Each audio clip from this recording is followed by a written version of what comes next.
क्या प्लानिंग है, क्या रूपरेखा सोच कर आए हैं? जी बहुत सारे विषय हैं जिनको सोच कर आए हैं, जो राज्य स्तरीय हैं, कोयलांचल स्तरीय हैं, जिला स्तरीय हैं, और जैसे ही हमें अवसर मिलेगा उन विषयों पर वार्तालाप होगी, उन विषयों पर चर्चा होगी और उन समस्याओं का निदान करने के लिए सरकार पर प्रेशर बनेगा। पेपर लीक का मामला किस तरीके से? देखिए करिश्मा जी, पेपर लीक का मामला बिल्कुल जघन्य अपराध है। जिन लोगों ने भी इस कृत्य को अंजाम दिया है, सरकार उन पर गंभीर होकर कार्रवाई करे, क्योंकि अगर ऐसा नहीं होता है तो जो आम व्यक्ति है उनका इस जो व्यवस्था है, जो सिस्टम है, उस पर विश्वास टूटेगा और वो ये मान के चलेंगे कि एक आम व्यक्ति का जीवन की सुरक्षा किसी के का उसकी दायित्व किन्हीं का नहीं, उनकी जिम्मेदारी किन्हीं की नहीं है। मैया समान योजना की राशि जो है वो नहीं। जी बिल्कुल गंभीर मुद्दे हैं यार, चूँकि जो पढ़ने वाले स्कूल कॉलेज के छात्र हैं, इस राज्य की भविष्य, इस देश की भविष्य हैं और उनके भविष्य के साथ अगर खिलवाड़ होगा तो निसंदेह ये गंभीर मुद्दे हैं, इन पर गंभीर चर्चाएं होनी चाहिए।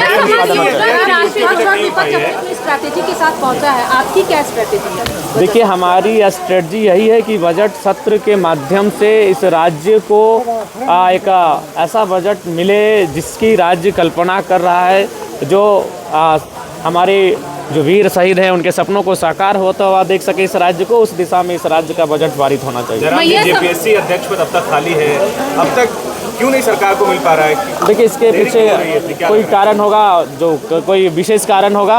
आशा करते हैं कि सदन जब चलेगा तो जेपीएससी अध्यक्ष की भरपाई की मांग उठेगी सदन में। लेकिन जो युवा वो कह रहे हैं कि जयराम जी अब इन मुद्दों पर बहुत सुस्त हो गए हैं। देखिए सुस्त का सवाल नहीं, हमारा अगर धनबाद पड़ता है, आंदोलन रांची में होता है, इसीलिए देखिए आंदोलन में जब भी हुआ है तो रांची को हम लोग अपने रांची के साथियों के हवाले छोड़ें कि यहाँ के आंदोलन को देखभाल करेंगे, उपस्थिति देंगे और उनका सहयोग करेंगे। अच्छा, मैया समान योजना की राशि जो है वो नहीं मिल पा रही है लाभुकों के। देखिए आप बिल्कुल, और शायद सुनने में आया कि बैंक का भी हस्तांतरण किया गया है, किसी दूसरे बैंक में इसे शिफ्ट किया गया है, उसके भी बहुत सारे कुछ ना कुछ कह सकते हैं कुछ ऐसी घटनाएं विषय हैं, तो उनका कहीं ना कहीं मैंने पहले भी कहा था कि ये योजनाएं लंबे समय तक नहीं चलेंगी और फलस्वरूप वो होता हुआ दिख रहा है। मैंने पहले भी इसका सजेशन दिया था। जयराम जी फिर एक बार आप चर्चा में आ गए हैं। पिछला जब आप विशेष सत्र चल रहा था तो आपने मंच कहा था कि मैं दिए नहीं लूंगा। मैंने ये कहा था बिल्कुल। आप कंट्रोवर्सी में आ गए हैं। नहीं कंट्रोवर्सी, क्या जवाब आलोचकों के लिए नहीं, हम फिर आ कह रहे हैं, हम नहीं, पहले मेरी बात सुनिए। उस दिन भर मैया सम्मान योजना पे चर्चा हुआ था।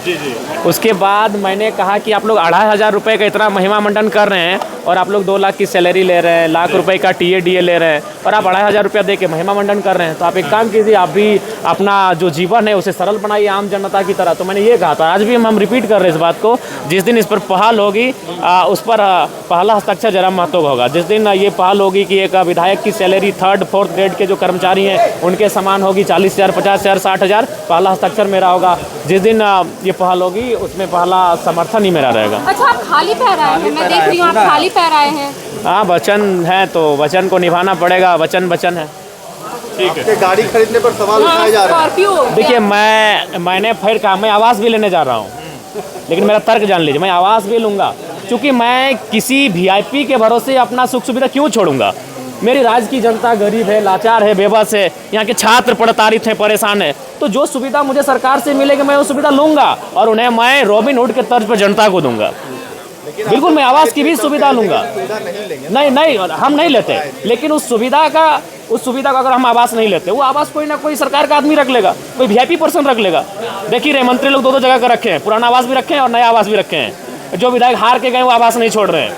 तो मेरा कहना है कि जो आवास मुझे अलॉटमेंट होगा वो किसी वीआईपी पर्सन क्यों होगा, इसलिए मैं वो आवास लूँगा। बिल्कुल आज मीडिया के सामने कह रहा हूँ, और वो मैं अपने क्षेत्र से आने वाले 10-15 विद्यार्थियों को अलॉटमेंट कर दूंगा।